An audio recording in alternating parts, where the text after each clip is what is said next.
ये बात उन दिनों की है जब बुद्धा मरवन में अपना समय व्यतीत कर रहे थे। इस समय तक बुद्धि की प्रसिद्धि दूर दूर तक फैल चुकी थी। बहुत दूर दूर से लोग अपनी चिंताओं और परेशानियों का समाधान खोजने के पास आते थे। ऐसे ही एक दिन जब बुद्धा मरवन में अपने शिष्यों को प्रवचन दे रहे थे, तो एक अधेड़ उम्र का व्यक्ति अपने 18 वर्ष के पुत्र को अपने साथ लिए बुद्धि की तरफ चला आ रहा था। जब यह प्रवचन स्थल के पास पहुंच गए तो एक नजर उन पर डाली और इशारे से बैठने के लिए कहा। जब प्रवचन समाप्त हो गया और सभी लोग वहां से चले गए तो बुद्ध ने उस व्यक्ति को अपने पास बुलाया और बैठने के लिए कहा। वहां चारों तरफ हरियाली छाई हुई थी। मौसम बहुत सुहाना था और तरह तरह के पक्षियों की आवाजें गूंज रही थी। ऐसा नजारा देखकर उस व्यक्ति को अंदर से असीम शांति महसूस हो रही थी। इसके बाद बुद्ध ने उस व्यक्ति से आने का कारण पूछा तो इस पर व्यक्ति ने कहा, यह तथागत, मैं 2 दिन की लंबी यात्रा करके अपने पुत्र को आपसे मिलवाने लाया हूँ। ये मेरा इकलौता पुत्र है और ये हर समय थका थका रहता है। ऐसा लगता है जैसे इसके अंदर कोई जान ही नहीं है, कोई प्राणी नहीं है। इसका स्वभाव भी काफी चिड़चिड़ा हो गया है। अगर हम इससे कुछ भी कहते हैं तो यह हमारी छोटी छोटी बातों पर गुस्सा हो जाता है। इसके देखने की क्षमता भी उम्र से पहले ही कमजोर हो गई है और इसके बाल भी सफेद पड़ने लगे हैं। इतनी कम उम्र में इतनी बड़ी उम्र का लगना मुझे तो कुछ समझ नहीं आ रहा। किसके साथ हो, क्या रहा है तथागत? मैं अपने पुत्र के स्वास्थ्य को लेकर बहुत चिंतित हूँ। जब मैं अपने पुत्र को वैद्य जी के पास लेकर गया तो उन्होंने कुछ औषधि दी और कहा, अपने पुत्र को तनाव कम लेने के लिए कहो। वो अपने दिमाग में बहुत अधिक तनाव लेता है, इसलिए उसकी ऐसी हालत हो गई है। लेकिन मुझे उनके बहुत समझाने के बाद भी तनाव का मतलब समझ नहीं आया। मुझे नहीं पता कि तनाव होता क्या है, यह किन कारणों से आता है और उसे कैसे अपने पुत्र के दिमाग से निकालूं। लेकिन मुझे सबसे पहले तो ये समझना है कि तनाव होता क्या है। जब मैं अपने पुत्र को वैद्य जी के पास लेकर गया तो उन्होंने कुछ औषधि दी और कहा, अपने पुत्र को तनाव कम लेने के लिए कहो। वो अपने दिमाग में बहुत अधिक तनाव लेता है, इसलिए उसकी ऐसी हालत हो गई है।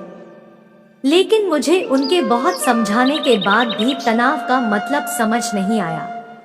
मुझे नहीं पता कि तनाव होता क्या है, यह किन कारणों से आता है और उसे कैसे अपने पुत्र के दिमाग से निकालूं। लेकिन मुझे सबसे पहले तो ये समझना है कि तनाव होता क्या है। इसीलिए तथागत मैं आपके पास आया हूँ, कृपया आप मेरी समस्या का समाधान कीजिए।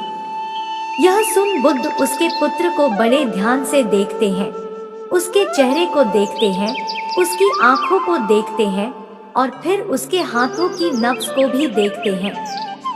यह सारी विधि करने के पश्चात बुद्ध उस व्यक्ति से कहते हैं, तनाव लेना तो कोई नहीं चाहता, लेकिन फिर भी यह तनाव लोगों के दिमाग को दीमक की तरह पकड़ लेता है और व्यक्ति जान भी नहीं पाता कि वह तनाव में जी रहा है।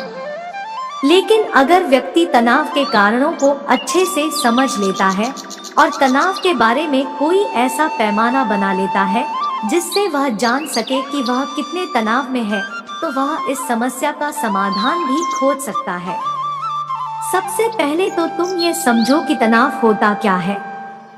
जब भी कोई व्यक्ति कोई काम कर रहा होता है लेकिन उसका मन कहीं दूर भटक रहा होता है, कल्पनाओं में होता है, तो उसके शरीर और मन के बीच एक दूरी पैदा हो जाती है।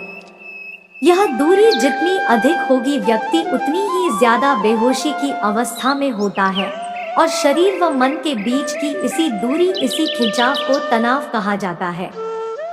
आखिर कोई पसंदीदा खेल खेलने के बाद व्यक्ति चुस्ती और प्रसन्नता से क्यों भर जाता है, जबकि उसने तो अपने शरीर को थकाया है। लेकिन समझने वाली बात यह है कि खेलते समय मन और शरीर एक साथ पूरी तरह से उस खेल में केंद्रित होते हैं, जिससे शरीर और मन के बीच दूरी पैदा नहीं होती और कोई तनाव पैदा नहीं होता। और अगर दिमाग में कोई तनाव था भी तो वो भी दूर हो जाता है। लेकिन इसके विपरीत जब हम कोई ऐसा काम करते हैं जो हमें पसंद नहीं है, तो हमारा ससुर तो उस काम को कर रहा होता है, लेकिन हमारा मन कहीं दूर कल्पनाओं में भटक रहा होता है, जिससे शरीर और मन के बीच एक दूरी पैदा हो गई और तनाव ने जन्म ले लिया। इसीलिए व्यक्ति को एक समय पर सिर्फ एक ही काम करना चाहिए और अपने तन और मन की सारी शक्ति उसी एक काम पर लगा देनी चाहिए, जिससे व्यक्ति के अंदर तनाव पैदा ही ना हो। इसके बाद बुद्ध ने कहा, तनाव पैदा होने के मुख्य 8 कारण होते हैं और जिसने इन कारणों को समझ लिया वो जीवन भर तनाव मुक्त रह सकता है। मुख्य कारणों में सबसे पहला कारण है अति महत्वाकांक्षी होना। महत्वाकांक्षी होना अच्छी बात है, लेकिन क्या कभी आपने इस बात पर ध्यान दिया है कि इंसान के लक्ष्य कभी पूरी ही नहीं होते? उसका एक लक्ष्य पूरा हुआ नहीं कि वह दूसरे की तरफ भागने लगता है, दूसरा पूरा हुआ तो तीसरे की तरफ, और इस तरीके से वो अपने लक्ष्यों को पाने के लिए जिंदगी भर गोल गोल घूमता रहता है। इसीलिए जो व्यक्ति अति महत्वाकांक्षी होता है, जिसने बड़े बड़े लक्ष्य बनाए होते हैं, वह वर्तमान में कभी रह नहीं पाता। उसका मन सदैव भविष्य की योजनाएं बनाने में ही व्यस्त रहता है।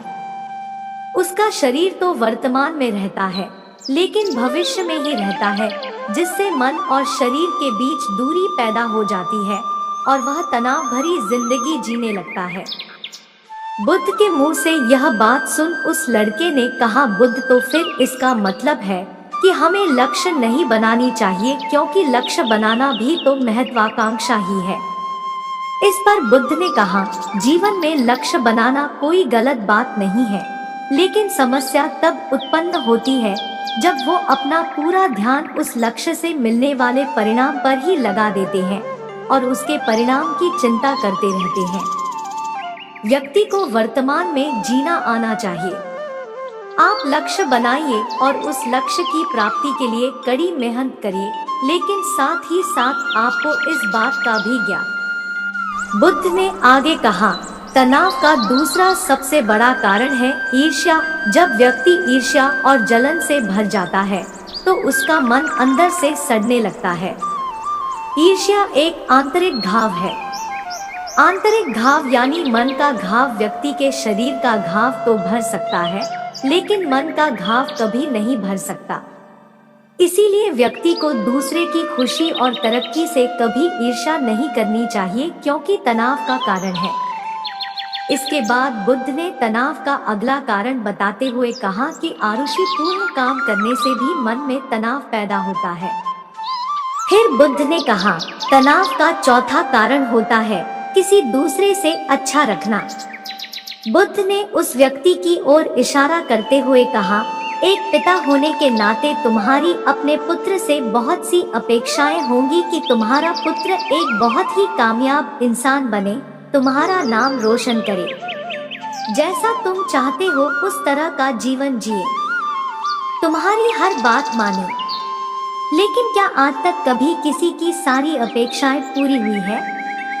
जब भी कोई व्यक्ति किसी दूसरे से कोई अपेक्षा रखने लगता है तो वो अनजाने में अपने लिए तनाव पैदा करने लगता है।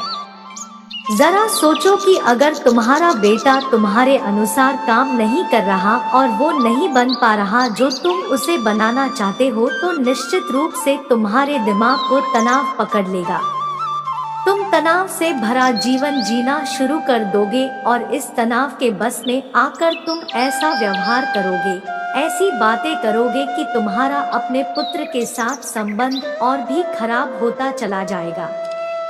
इसीलिए व्यक्ति को जितना हो सके उतनी कम अपेक्षाएं दूसरों से रखनी चाहिए, और अगर पूरी तरह से तनाव मुक्त रहना है तो दूसरों से अपेक्षा रखना ही बंद कर दो। इसके बाद बुद्ध ने कहा कि शारीरिक कष्ट भी इंसान के तनाव का एक कारण होता है। जब व्यक्ति किसी शारीरिक पीड़ा से गुजर रहा होता है तो उसका पूरा ध्यान बस अपने उस शारीरिक दर्द पर होता है और वो पूरे दिन बस उसी के बारे में सोचता रहता है, जिससे उसका मन दुख के विचारों से भर जाता है और ऐसी स्थिति में व्यक्ति तनावग्रस्त रहने लगता है। यह सुन उस व्यक्ति ने कहा कि हे बुद्ध, शारीरिक दुख तो किसी भी व्यक्ति को हो सकता है, तो फिर क्या हुआ? व्यक्ति जीवन भर तनाव में ही जिएगा? इसका जवाब देते हुए बुद्ध ने कहा कि इंसान को ये बात समझनी चाहिए कि हमारा जीवन दुखों का आधार है। जैसे जैसे हमारा जीवन आगे बढ़ता है, ताकि उसका शरीर लंबे समय तक निरोगी रहकर सही से काम कर सके। तनाव का अगला कारण होता है अपनी योजनाओं को समझने के लिए समय न देना। कुछ लोगों के दिमाग में कोई विचार आया नहीं है कि वो बिना सोचे समझे उस पर काम करना शुरू कर देते हैं, और जब उस काम में उन्हें असफलता मिलती है तो वह तनाव से भर जाते हैं, क्योंकि उन्होंने उस काम को शुरू करने से पहले उसके बारे में पूरी जानकारी इकट्ठा नहीं की थी। इंसान को कोई भी काम शुरू करने से पहले उसके अच्छे और बुरे परिणामों के बारे में ठीक से सोच विचार कर लेना चाहिए। इंसान को काम को कल पर टालने वाले व्यक्ति का काम कभी भी समय पर पूरा नहीं हो पाता, और अगर किसी तरह से पूरा हो भी जाता है तो वह उतना अच्छा नहीं हो पाता जितना अच्छा उसे किया जा सकता था, और फिर यह बात व्यक्ति के अंदर तनाव पैदा करती है। लेकिन काम को टालना या काम को एकदम अंत समय पर करना एक आदत है, इसीलिए व्यक्ति ना चाहते हुए भी बार बार अपनी इस आदत का शिकार बन जाता है और काम को टालता रहता है, और फिर जब काम की समय सीमा पास आ जाती है तो वह तनाव से भरकर काम को पूरा करने का प्रयास करता है। इसीलिए तनाव मुक्त रहने के लिए व्यक्ति को काम को टालने की आदत छोड़नी पड़ेगी, और यह तभी संभव है जब व्यक्ति काम को समय से पहले खत्म करने का निश्चय करे। सबसे आखिरी और सबसे प्रमुख कारण जो तनाव का होता है वो है ज्यादा सोचना।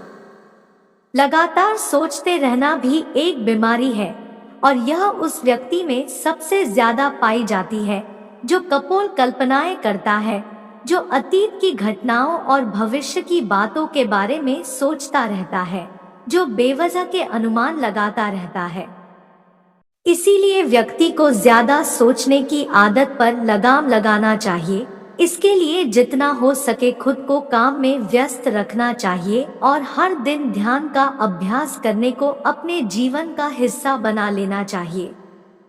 बुद्ध के मुंह से यह सारी बातें सुनकर उस व्यक्ति ने हाथ जोड़कर कहा, बुद्ध, मेरा पुत्र तो अभी मात्र 18 वर्ष का ही है और इसमें अभी इतनी समझ भी नहीं है कि यह आपकी बताई सारी बातों का एक साथ पालन कर सके। आप कृपया करके तनाव मुक्त रहने का कोई आसान सा तरीका बता दें, जिससे मेरा बेटा उसका अनुसरण भी कर सके और तनाव मुक्त भी रह सके। उस व्यक्ति की यह प्रार्थना सुन बुद्धि ने कुछ सोचते हुए जवाब दिया, अगर तुम इतनी सारी बातों का पालन नहीं कर सकते तो इसके लिए एक बहुत ही आसान विधि है। तुम एक बार में एक काम को करने पर ध्यान लगाओ, भी काम कर रहे हो उस समय पर सिर्फ उसी काम को करो, सिर्फ उस पर ही अपना पूरा ध्यान लगाओ, और अगर तुम्हारा मन इधर उधर भटक जाता है तो जैसे ही तुम्हें याद आए उसे वापस फिर उसी काम में लगा दो।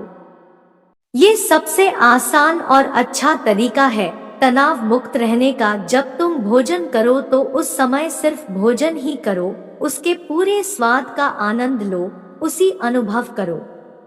जब चलो तो अपना पूरा ध्यान सिर्फ चलने लगा दो।